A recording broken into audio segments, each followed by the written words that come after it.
world spirituality is the step beyond interfaith. So I want to kind of start there. So when interfaith happened, you remember when interfaith happened? At like the Pope John, ecumenicism, right? And interfaith was, kind of like Jews and Christians got together, and it was very, very, very progressive Jews who didn't know a lot about Judaism and very progressive Christians. So someone said is that, interfaith was when Jews, right, who didn't believe in Judaism, got together with Christians who didn't believe in Christianity and discovered they had a lot in common. Right? So in other words, so interfaith had that pallid sense that Michael's describing, right? So that's exactly, right, what world spirituality can't have. Right? Now that's when I talk about world spirituality in the sense of a sense of obligation and surrender. It's only obligation and surrender which create the richness of commitment that create traditions that actually, from the source code, can create new Christmases and new Hanukkahs. Right? As long as we actually take the word obligation out of the conversation, we're afraid of that word because it's identified with the mythic churches. When we killed the mythic God, we killed obligation, right? Then we'll never actually evolve the next step. There is no evolution of the next step without obligation. And so there's got to be a sense of obligation and surrender right, at some place along the way. Okay? So then how we do that and where we go is maybe the subject of the next conversation. It's too big because I want to just come back to evil because it's so important. So very briefly. Then Hold that, Bo. I mean, yeah, we'll come back to it. It's huge. It was a great answer. And boy, it's okay. But so yeah, please. The problem of evil. Yeah. So just of course, on one foot, the problem of evil. When I was 34, I took off a year because I couldn't actually think about anything else, and I poured out, a book in Hebrew that actually just translated on evil, just because I had to work it out myself, and of course I wasn't able to work it out. But here it is, okay? Just two different ways to dance with it very, very, very briefly. I came back recently from Poland, where I went to visit the grave of one of my core teachers, lineage masters, named Kalonymus Kalman Shapira of Piaseczna. And I went to his grave, right, although we don't really exactly know where his grave was. I went to the last place we knew he was alive in Treblinka. And he writes as follows, and I want to give it to you from the inside as opposed to a theological statement, just to kind of taste it from the inside. And this is the richness of the traditions. So he says, how does God feel? Right? Because that's what a mystic asks. And he cites two texts, both from Jeremiah, the prophet Jeremiah, right, who was once a bullfrog, right? And he says, one text says in Jeremiah 13, "Bamistarim tivke nafshi," my soul weeps in my private places. And the other says, "Oz v'chadva bimkomo," there's joy and delight in my private places. So a 3rd century Aramaic text says, which is true? On the inside of God, is there joy and delight, or is there weeping? So the Aramaic text says, hababate gavai, hababate barai. That's on the inside, that's on the outside. But like a typical Aramaic kohen, it forgets to tell us which is the inside and which is the outside. So for 2,000 years of hermeneutical text, right, mystics assumed that on the inside, there's of course delight, because the divine is beyond pain. And on the outside, connected to the world, to manifestation, what the Buddhists would call the relative, there's tears. So my lineage master, Kalonymus Kalman Piaseczna Shapira, writing in the Warsaw Ghetto in 1942, rereads this text. And he says, no. He says, on the inside is tears. Because God's power is not only infinite, God's pain is infinite. We talk about the infinity of divine power, but we never touch the infinity of divine pain. And if but one divine tear would be shed on the outside, the world would cease to exist. So the divine pain is held on the inside, and on the outside, there's the indifference of joy.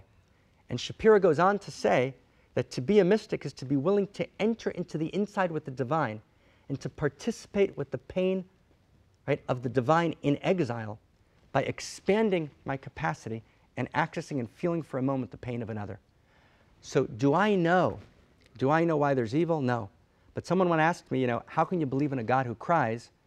And the answer is, how can I believe in a God who doesn't cry? Right? And to participate with the divine in the infinity of pain is to begin to heal the pain itself. I mean,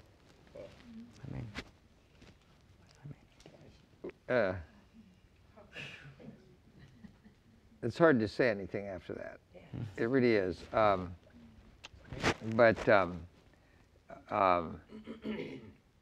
Anyway, so let's. I mean, this is something we have to hold up this conversation. Yeah. Aurobindo would give other answers, and did, and don't stop. but he was complex. I gave different answers to different people.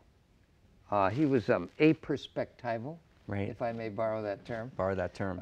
Pain from what point of view? I mean, so part of his answer would be like Ivan Karamazov, who said to Alyosha, in the Brothers Karamazov, I won't give you a dime for your religion, for your God, that permits the suffering of one innocent child.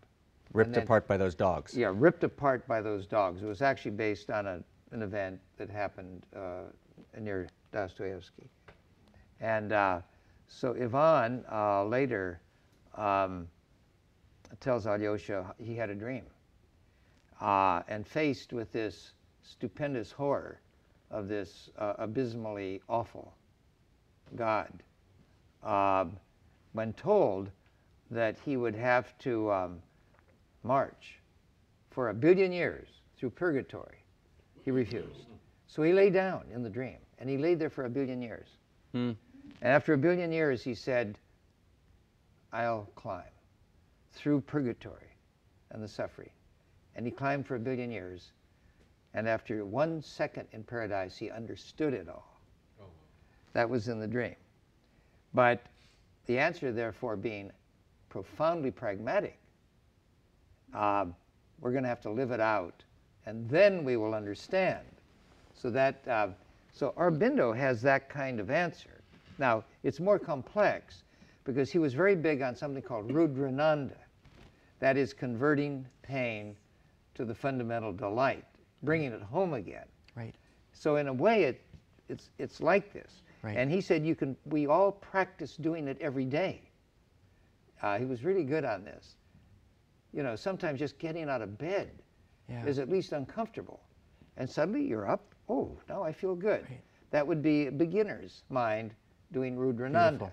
And he talked about how being bitten in jail by ants, and just excruciating, being bitten all over by ants, able to turn it into this kind of achy pleasure, And so he has, in his record of yoga, hundreds of examples of converting the unpleasant into the pleasant as a way into how. And so I've been very interested in athletes who do this because of the suffering, of athletes, whether you're running or football or whatever.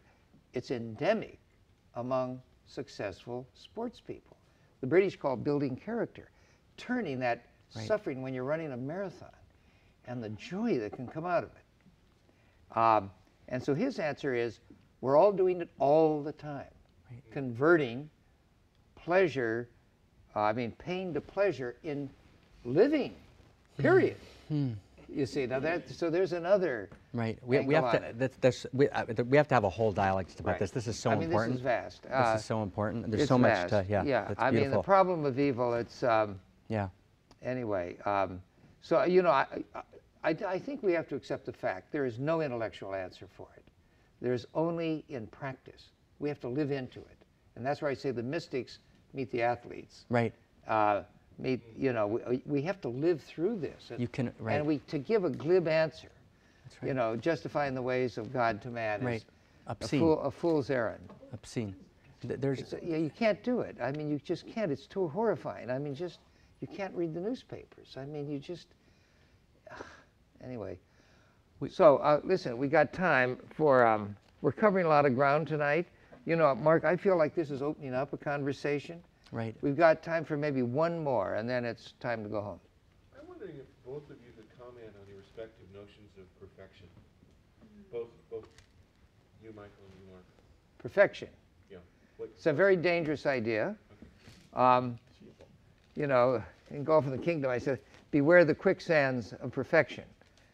To the extent that perfection comes out of what in Vedanta is called manas. This is the idea, the thinking mind. see, that can come up with ideas of perfection. The mind always loses in the face of the divine. It's always overflowing and beyond these conceptions of perfection. So, okay, what's the perfect posture? So at Esalen, we've had 50 years of showing there is no such thing as a perfect posture. You have Charlotte Selver teaching sitting and all this, how, if you have a very slow motion picture of someone sitting, no one, there's always these undulations going on, you see. So you can gum it up by ramrod straight or this or that. I've been cursed with having written a book called Golf in the Kingdom. So people are always getting counseling on golf. What's the perfect golf swing? Now there's a way straight to hell to try to get there. Because you can't ever swing the same way twice, because you never are going to be on the same ground with the same wind. You have to have a marvelous flexibility with a faithfulness of form. So perfection, as far as I'm concerned, is a pointer toward the divine, a pointer, but a dangerous one.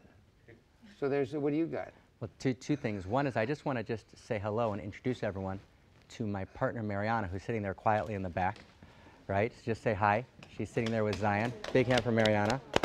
Mariana is, although she's in gorgeous mother mode, she's a great teacher. She actually wrote a fantastic book called Eyes Wide Open, which was, discernment on the spiritual path.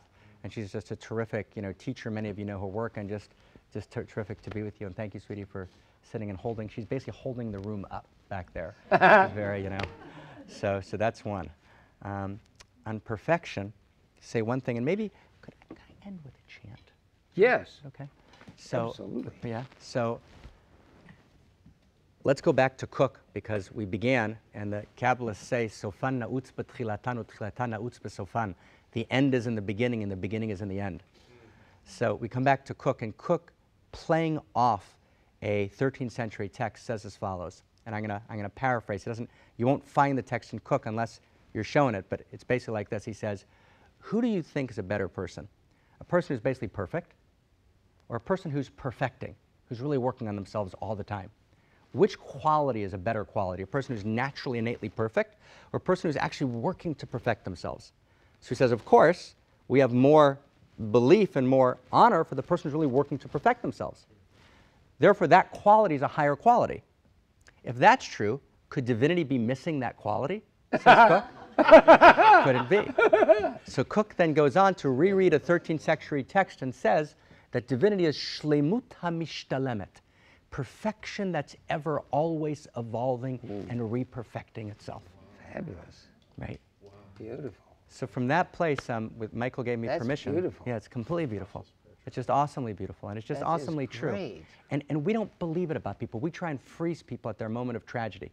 We actually, and for all of our egoic reasons to do that, but actually to actually have the courage to stand and to let people evolve and emerge. Like, wow. So Michael gave me permission to finish from my lineage tradition with a chant. Is that okay? Is that okay? Okay.